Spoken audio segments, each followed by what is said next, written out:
Gênesis capítulo 4, de 1 a 16. Aí vocês vão ver se realmente as coisas velhas não podem ficar para trás. Nós vamos falar sobre os perigos do pecado não dominado. Pecado não dominado oferece um perigo. E nós vamos falar sobre quem? Caim e Abel. Que todo mundo conhece essa história. E aí eu fiz a mesma coisa da semana passada, e durante a semana passo para os irmãos. Eu coloquei entre parênteses algumas palavras-chave para que fique melhor esclarecido o texto, tá bom? Na minha Bíblia está assim, ó, o primeiro homicídio, Caim e Abel. Diz assim então a palavra de Deus: Adão teve relações com Eva, sua mulher, e ela engravidou e deu à luz a Caim. Disse ela: com o auxílio do Senhor, Deus, tive um filho homem. Voltou a dar à luz, e dessa vez a Abel, irmão dele. Abel tornou-se pastor de ovelhas, cuidador de rebanho. E Caim, agricultor, trabalhador da terra. Passado algum tempo, Caim trouxe do fruto da terra, da sua produção agrícola, uma oferta, sacrifício de adoração ao Senhor, o Deus. Já Abel, por sua vez, trouxe as partes gordas, a melhor e mais valiosa das primeiras crias, primeiros filhotes de seu rebanho. O Senhor aceitou com agrado, ou seja, satisfação, Abel e sua oferta, mas não aceitou Caim e sua oferta. Por isso, Caim se enfureceu, ficou muito irritado, e o seu rosto se transtornou, mostrando ali o seu descontentamento e ira. O Senhor disse a Caim: por que está furioso, cheio de ira? Por que se transtornou o seu rosto? Se você fizer o bem, ou seja, agir corretamente, não será aceito, recebido favoravelmente? Mas se não fizer, saiba que o pecado, ou seja, a desobediência a Deus, o ameaça à porta, está pronto para atacá-lo. E ele deseja conquistá-lo, ou seja, dominar você. Mas você deve dominá-lo, resistir ao pecado. Disse, porém, Caim a Abel, seu irmão: vamos ao campo. Área aberta e isolada. Quando estavam lá, Caim atacou, investiu contra o seu irmão Abel e o matou, tirou sua vida. Então o Senhor perguntou a Caim: onde está o seu irmão Abel? Respondeu ele: não sei, sou eu o responsável pelo meu irmão? Devo eu cuidar dele? Disse o Senhor: o que você fez? Escute, da terra o sangue, a vida do seu irmão está clamando, pedindo justiça a mim. Agora amaldiçoado é você pela terra. A terra não vai te abençoar mais, que abriu a boca, recebeu, para receber das suas mãos o sangue do seu irmão. Quando você cultivar a terra, tentar trabalhar como agricultor, esta não lhe dará mais da sua força. Produção. Você será fugitivo, errante, sem lar fixo, e vai caminhar pelo mundo. Disse Caim ao Senhor: meu castigo é maior do que eu posso suportar, é pesado demais. Hoje me expulsas, me exila da terra, e terei que me esconder da tua face, se afastando da presença de Deus. Serei um fugitivo errante, viverei sem destino. Pelo mundo em que me encontrar, vão me matar. Mas o Senhor lhe respondeu: não será assim. Se alguém matar Caim, sofrerá vingança 7 vezes, receberá um castigo muito maior. E o Senhor colocou nele um sinal, marca ou proteção visível, para que ninguém que viesse a encontrá-lo o matasse. Então Caim se afastou da presença do Senhor e foi viver na terra de Nod, lugar de descanso ou estabilidade, a leste do Oriente, do Éden, paraíso ou jardim de Deus. Amém? Irmãos, o versículo-chave está no 7. Se você fizer o bem, não será aceito. Mas se não fizer, saiba que o pecado ameaça a porta. Ele deseja conquistá-lo, mas é você quem tem que dominá-lo. Essa história, meus irmãos, de Caim e Abel, às vezes parece algo tão óbvio, mas ao mesmo tempo tão real, tão presente na sociedade. Nós vemos isso claramente. A sociedade está perdida, a sociedade busca por vingança, a sociedade busca por fazer maldade o tempo todo. E a história de Caim nos traz profundas lições sobre a consequência de um pecado que não fora dominado pelo seu irmão. Esse pecado, ele habita constantemente ao nosso redor, ele quer nos sondar, ele quer nos atrair para que possamos ceder a ele. E quando a gente cede ao pecado, quem vem nos acusar? O inimigo das nossas almas. O Senhor aceitou a oferta de Abel, mas rejeitou a de Caim. É nesse momento que se revela a intenção do coração. O Senhor olhou o que o coração de ambos estava oferecendo. Deus conhece o nosso coração. O Senhor então confronta Caim, demonstrando a importância do confronto sobre os pecados. Nós precisamos confrontar pecados. Ele estava dominado pelo ciúme. Caim matou seu irmão. Então o Senhor, confrontando, demonstra o quanto o pecado, quando ele não é dominado e é resistido, nos leva a consequências trágicas. Nos leva a coisas absurdas. O exemplo de Caim é um alerta claro para as nossas vidas na área emocional e na área espiritual. Quem, diante de qualquer tipo de discussão, não pensa em tentar contra o outro? Quem que não pensa? A questão não é só o pensar, mas é o se arrepender, é não se deixar dominar. 5 perigos que nos dias de hoje ainda existem e que nós precisamos tomar muito cuidado para não cedermos a um pecado que ele vai surgir, que ele vai aparecer, que ele vai sondar ao nosso redor, mas que tem que ser dominado por nós. Primeiro perigo, inveja e comparação. Tudo começa com a inveja, tudo começa com a comparação. Cuidado com inveja santa. Isso não existe. Isso não existe. Inveja não vem do Senhor. Comparar-se constantemente com os outros vai gerar sentimentos de insatisfação e ressentimento. Ao invés de olhar para o outro, olhe para a sua vida. Tiago 3,16 diz: onde há inveja e ambição egoísta, aí há confusão de toda espécie de males. Não existe inveja santa. Rompam com isso. Cortem isso. Quer falar que está feliz de ver um irmão bem? Ok. Mas fala assim, olha, eu estou aqui com uma inveja santa. Não, isso não é de Deus.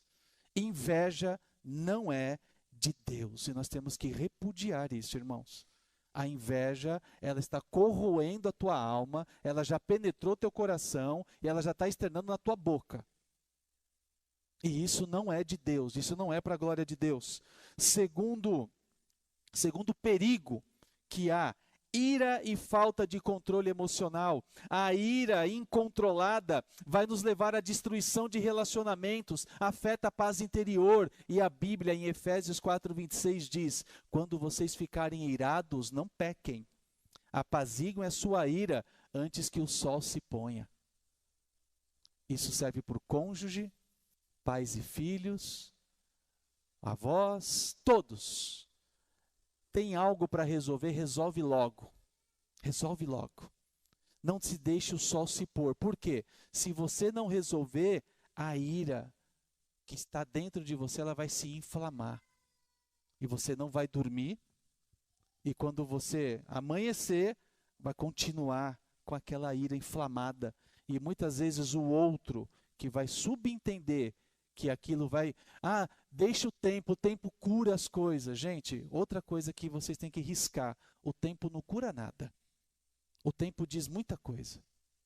Ou o tempo vai dizer que realmente foi sarado ou não foi. Problemas têm que ser resolvidos. Indiferenças, intrigas, contendas, tudo isso colocado debaixo do tapete, nós vamos tropeçar, cair, bater a cabeça e causar grandes transtornos, irmãos. Não deixem acumular problemas, nós temos que resolver isso o quanto antes. Terceiro perigo, rejeição da correção divina. Deus chama Caim para refletir sobre o seu comportamento, mas Caim ignora. Ele ignora completamente. Provérbios 12:1 diz: quem ama a disciplina ama o conhecimento, mas quem odeia a repreensão é tolo.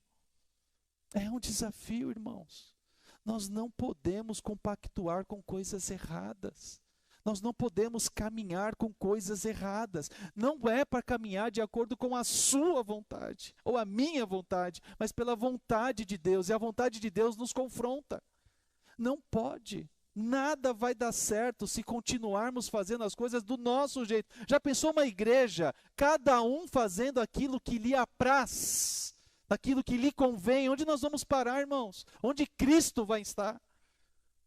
Nós vamos ter tudo aqui, uma torre de Babel fase 2, mas Cristo não vai estar aqui. Então nós precisamos ter a palavra como base, a igreja alicerçada na rocha e olharmos para Cristo.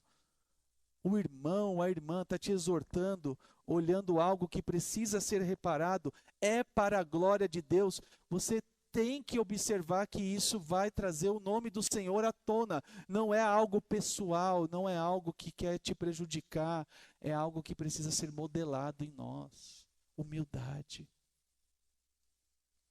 Hoje em dia, as pessoas relativizam muito o Evangelho.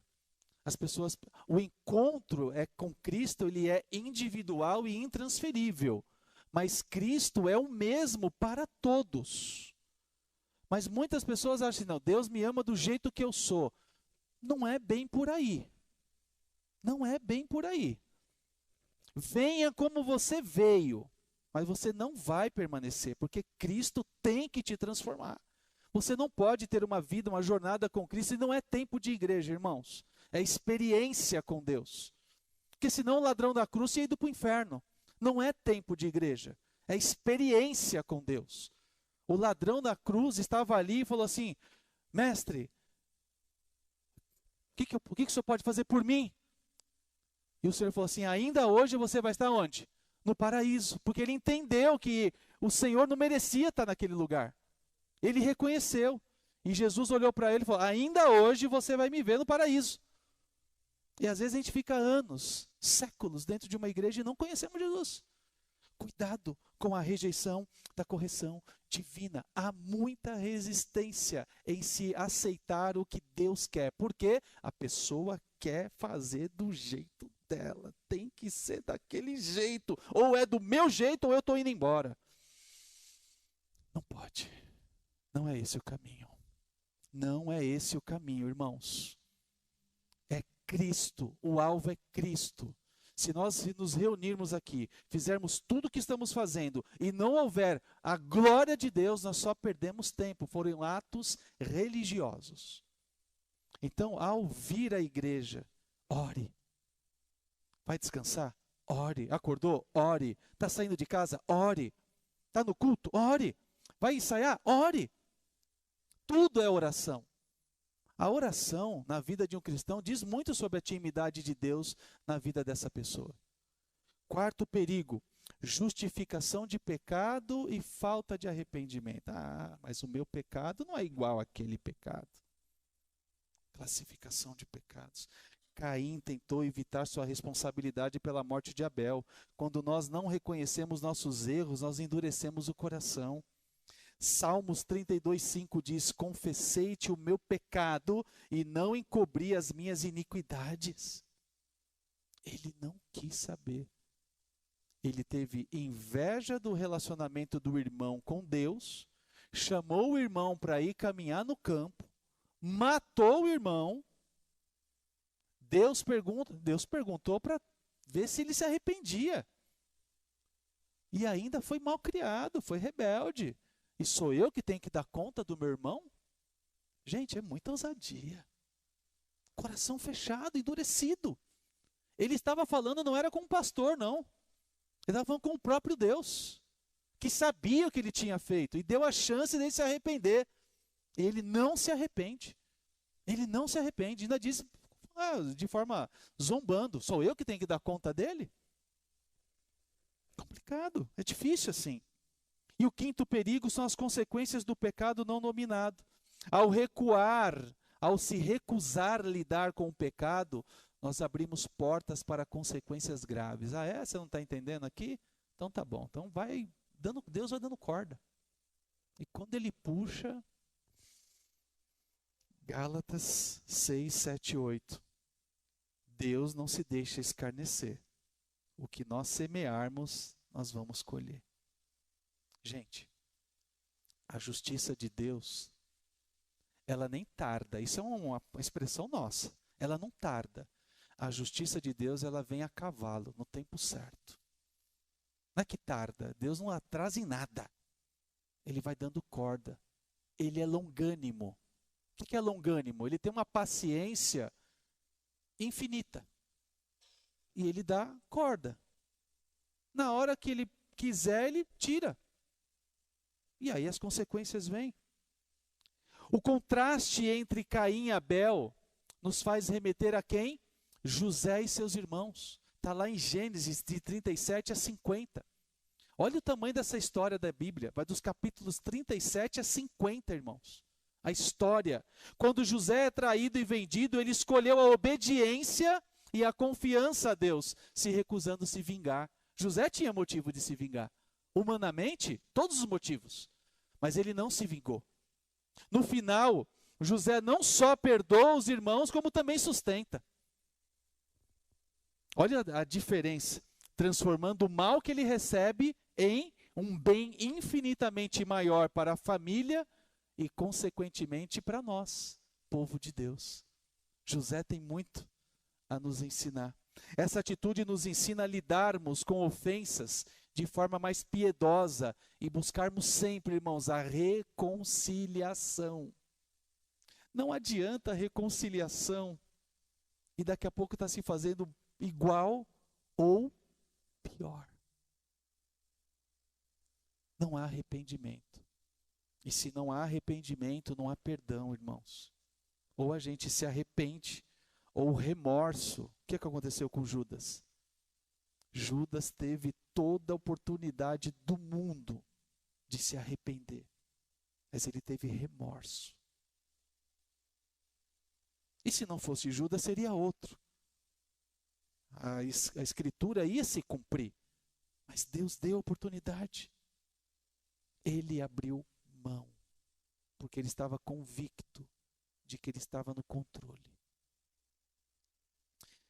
3 lições importantes com aplicação para a nossa vida. Primeiro, dominar o pecado e buscar o autocontrole. Gênesis 4:7. Se você fizer o bem, não será aceito? Mas se não fizer, saiba que o pecado ameaça a porta. O que isso nos ensina? O que devemos fazer? Enfrente as emoções negativas antes que elas cresçam. Identifique sentimentos de ciúme, de ira e submeta-os integralmente a Deus por meio da oração. Como fazer? Quando você sentir raiva e ira, tire um momento para orar a Deus e peça que Ele te ajude a transformar esse mal em bem. Nós temos receio de nos humilharmos para os outros. A gente acha que está perdendo. Você não tem que provar nada para ninguém. Nós não precisamos provar nada para ninguém. O que a gente precisa é que Deus olhe para o nosso coração e enxergue Cristo em nós. A pessoa te ofendeu, a pessoa te humilhou, a pessoa te gerou constrangimento. Dá vontade de esganar, irmãos. Vou falar a verdade. Dá vontade sim. Estaria errado se eu estivesse falando aqui todo santinho. Dá vontade mesmo. Mas eu tenho que controlar isso, reprocessar e transformar isso em bênção. Transformar isso para a glória de Deus. É terrível quando você abre mão da vingança. É terrível. Você está perdendo. E a pessoa está rindo de você como se ela tivesse ganho. Mas de quem é a glória? A vitória humana é dela. Mas e a vitória espiritual? De quem é? Nossa. Os humilhados serão exaltados. E quem vai ser glorificado pela sua humilhação? Cristo. Cristo. praticamente ao vermos alguém prosperando, celebre com ele, orando para que Deus continue abençoando. Outro problema, tem inveja santa. Não existe inveja santa. As pessoas muitas vezes, quando ouvem nós falarmos de uma desgraça, ou de alguma coisa que aconteceu sobre a nossa vida, as pessoas até se compadecem.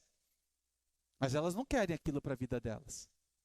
Agora, quando você fala, gente, olha, eu fui promovido, eu consegui algo diferente, eu comprei minha casa, eu consegui quitar minha casa, pessoal. Nossa, por que ele consegue e eu não? Inveja santa não existe. Não existe. É mais fácil nós nos compadecermos das dores do que celebrarmos as vitórias das pessoas. É muito mais fácil. Por que ele consegue e ela e eu não? Porque ele às vezes está indo dormir tarde da noite, levantando de madrugada e fazendo as coisas acontecerem, no silêncio, na dependência de Deus, enquanto você dorme, e dorme até tarde da manhã, e não quer saber de nada, e assiste televisão até altas horas da madrugada. E está gostando do vitimismo. Vocês sabiam que a maioria das pessoas que não prosperam, e não digo isso em riqueza material apenas, pessoas que não prosperam são pessoas que têm medo de sair do vitimismo. Aquela dor, aquele vitimismo, aquele olhar de coitadinho que todo mundo alimenta, esse assistencialismo, essa pessoa é apaixonada por isso. E ela prefere continuar com isso, sendo miserável, do que prosperar. E nós temos que combater isso, irmãos. A igreja não é obrigada a assistir pessoas espiritualmente medíocres, que não querem ver a glória de Deus, não querem viver para a glória de Deus e não querem sair do vitimismo. Nós temos que repreender esse espírito ruim, tem que ser combatido. Tem que ser combatido. O espírito não nos deu um espírito de covardia. Não vai faltar o que comer, não vai faltar o que se vestir, não vai faltar nada para aquele que se dedicar a fazer o que tem que ser feito. Nós não podemos aceitar que nós temos inveja santa. Romanos 12, 21. Não se deixe vencer pelo mal, mas vençam o mal com o bem. O mal com o bem. Você está me atacando, mas eu não vou te atacar. Você está falando mal de mim, mas eu não vou falar mal de você. Você está passando necessidade, eu vou te ajudar. Você está com sede, eu vou te dar água para que beber. Porque não é o que você faz comigo, mas é como eu reajo com o que você faz comigo. Não me importa o que as pessoas estão dizendo ou fazendo. O que vai importar para a glória de Deus é o que eu vou fazer com isso. Se nós pegarmos as pedras que a gente leva, gente, as pedradas, e juntarmos uma a uma, a gente levanta um império. A gente levanta um império. Então, eu quero juntar as minhas pedras com as pedras que vocês levam e nós vamos levantar um império, que vai ser para a glória de Deus. Nenhuma pedra dessa recebida será devolvida e atirada nessa pessoa. Nenhuma. Nenhuma. A gente tem que olhar com aquele... Eu fico imaginando Pedro, depois que negou Jesus pela terceira vez, o olhar de Jesus, gente. Pensa nesse olhar. Você é um deles. Não, que isso, não sei o que. Não, estamos aqui. Não, abafa, esquece esse cara aí, meu. Mas eu estou lembrando. Não, pelo amor de Deus, quem é esse? Não, viu, estamos juntos aqui, vamos falar aqui à vontade. Não, concordo, ele é isso, ele é aquilo. Na terceira vez, quando negou, que olhou Jesus só, assim, bem manso. Quer dizer, isso aqui é eu que estou fazendo, né? Jesus não fez essa careta. Ele só olhou. Nossa, que vontade de fazer assim, hein? Gente, quando a gente fez assim, a gente já pecou também, tá? Vocês estão rindo, mas é sério o negócio. Quando alguém faz a terceira vez errado, você faz assim, tipo assim, Deus, manda o raio do céu, né? Misericórdia, né? Jesus não fez isso não, irmão. Jesus só olhou. Só olhou. Só Jesus para ficar assim, né? Porque a gente fica, né? Eita, nós, e de novo, né? Esse caderninho lá, rasgando a folha, de tanto riscar e grifar, né? Para deixar para outra folha, para não esquecer. Segundo, aceitar a correção e o conselho de Deus. Gênesis 4:6. Por que você está furioso? Por que se transtornou o seu rosto? Aceite o conselho de Deus e aceite o conselho de outras pessoas. Esteja disposto a reconhecer suas áreas de fraqueza, corrigir seus comportamentos. Aceite isso. As crianças estão olhando para nós o tempo todo. As crianças sabem tudo. As crianças são detetives. Elas sabem tudo. Certa vez um pai falou para o filho assim: filho, eu preciso conversar com você. E aí a criança foi lá, parou, foi: filho, ó, o pai quer que você tome cuidado com isso, com isso, com isso, com essa companhia A, B, C. Olha, cuidado com esse vício tal, tal, tal. A criança: pai, fica em paz, pai. 8 anos a criança. 8. Fica em paz, pai. Olha o argumento da criança. Pai, filho, como é que eu vou ficar em paz? O pai está falando sério. Pai, fica tranquilo. Tudo que o senhor falou, o senhor não faz. Eu estou de olho no senhor. Continua assim, pai. Porque tudo que o senhor me pediu, o senhor não faz. E eu vou estar junto. 8 anos. Cuidado, viu? A Laurinha está aí, ó. Cuidado. Já está de olho no pai, de olho na mãe. Está de olho. As crianças estão de olho, não é pelo que a gente fala, é pelo que a gente faz. Elas estão de olho. Quando alguém lhe der um conselho, especialmente sobre algo difícil, tome tempo para refletir. Não haja no impulso, não responda no embalo. Não faça nada por impulso. O impulso atrapalha. Você quer ver como o impulso atrapalha? Se uma panela de pressão quente, você pegou e não sabia que estava quente, pegou e ela queimou sua mão, não pode xingar. Não pode. Aí o que você faz quando você solta? Qual que é a intenção? Pôr o pé. Põe o pé. Pode pôr o pé. Ah, para não quebrar o piso. Tá bom, então quebra o dedo. Você vai lembrar 40 dias, 50 dias daquela dor inflando, 24 horas. Teve uma vez que uma faca caindo, eu lembrei, eu tirei a tempo, assim, e estava de chinelo. Mas ia cair bem no dedão. Deixei cair, quebrou a ponta da faca, mas meu pé está inteiro. Troca a faca. Por quê? Impulso. Não, tem que tirar. O impulso, irmãos, ele é rápido. Nós temos que tomar muito cuidado com isso. Se alguém mencionar que você precisa melhorar no controle da ira, considere. Considere. Pratique o olhar de Jesus. Ô, meu irmão, você precisa mudar. A pessoa começa a ficar inflada, você olha com calma, olha com calma. O olhar de autoridade coloca as pessoas no seu devido lugar. Provérbios 16, 32. Melhor é o homem paciente do que o guerreiro. Mais vale controlar o seu espírito do que conquistar uma cidade. É você. Você pode conquistar a cidade inteira. Mas se o seu espírito não for algo que está agradando a Deus, de que adiantou, não é verdade? Do que adiantou. E terceiro ponto, praticar o perdão e reconciliar-se. Gênesis 4:9. O que diz? Sou eu o responsável pelo meu irmão? Que petulância, né? Imagine se Deus praticasse aqui o que ele podia fazer na hora, fulminar. Deus não fez isso. Ele podia, né? Mas que arrogância, né? Deus já sabia que ele ia falar. Podia inibir. Nem deixar registrar no livro, mas ele deixou. Deus deixou registrar, está aqui. Sou eu o responsável pelo meu irmão?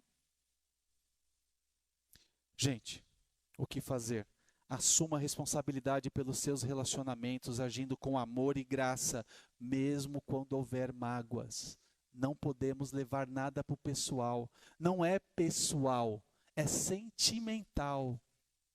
Foi uma fala mal expressada. Foi um momento inadequado. Foi uma oportunidade infeliz que a pessoa falou com você. Não foi. Ela no fundo, ela não queria. E se ela queria, não era com essa intensidade. Mas nós levamos para maior intensidade. A questão é, será que você também não está fragilizado com algo e aquela pessoa, no momento infeliz, só gerou a faísca e explodiu? Então todos erramos. Errou quem falou, errou quem se inflamou. Os dois erram. Os dois erram. Carregar mágoa dentro de nós, o nosso corpo ele é mais líquido do que físico. Então as mágoas, elas se tornam má água dentro de nós. e apodrece o nosso corpo. É daqui que vem câncer, doenças emocionais, enxaqueca, depressão, ansiedade, tumores. Vem de onde? De dentro. Por um sentimento, mágoa. E a pessoa muitas vezes pega a mágoa e torna ela como um bichinho de estimação. E aprisiona a pessoa que a magoou para não liberar o perdão. Só que aí eu vou dar uma receita para você que pode estar aprisionado por algum ressentimento que a pessoa não quer te liberar. Você libera o perdão para essa pessoa. Porque aí é entre ela e Deus. É entre ela e Deus. Nenhum de nós tem o direito e poder de segurar alguém preso a nós, porque ela foi infeliz num comentário, numa atitude, numa ação, ela foi errada completamente, mas nós não temos o poder, nem o direito e nem o dever de aprisionar essa pessoa para não receber o nosso perdão. Porque a palavra de Deus é clara, se você perdoar, você é perdoado, mas se não perdoar, você não será perdoado. E não adianta participar da ceia aqui para todo mundo ver não, viu? Pode transmitir para 150 países. Nossa, que coisa linda. Ok, Deus conhece o teu coração. E vai ser pior, porque é para a sua própria condenação. Não é... teve pessoas uma vez que falaram assim, pastor, o irmão não sei o que, participando da ceia. Como que ele participou da ceia se ele está em pecado? Eu falei assim, mas o maior pecado é o teu, que está de olho no que ele está fazendo. Como que pode? Olha o que você está me falando. Você participou da ceia? Participei. Então você está pior que ele. Está pior que ela. Pessoa fazendo assim, ó. Eu falando assim, ó, vamos orar, não sei o quê. Aí os diáconos servindo a ceia e o irmão fazendo assim, ó. Tipo, não acredito que a pessoa está participando da ceia. Gente, nós não temos que olhar para ninguém. Isso é entre você e Deus. E a pessoa procura ainda no privado, num dia de folga, para falar. Ô, pastor, olha, fulano lá participou da ceia. O pastor não viu? Foi, vi. E? Não, porque ele está em pecado. Então, você também está. Você está falando do outro. Eu não sei qual que está pior, então. Se ele que talvez se arrependeu naquele momento, que você não sabe. Porque você não é Deus. Você sabe se ele se arrependeu? Se ele pediu perdão na hora da oração? E se ele procurou a pessoa e se reconciliou? E está tudo bem. Agora, você me procurar para falar disso é um pouco demais. Por isso que eu comecei a orientar a igreja. Não olhe para os lados, olha para você. Você e Deus. É você e Deus, irmãos. A pessoa pode ter se arrependido. E aí você participa, olha, não faz o que era esperado fazer e ainda está julgando a pessoa. Ao invés de evitar ou negar os problemas, peça que Deus te ajude a perdoar.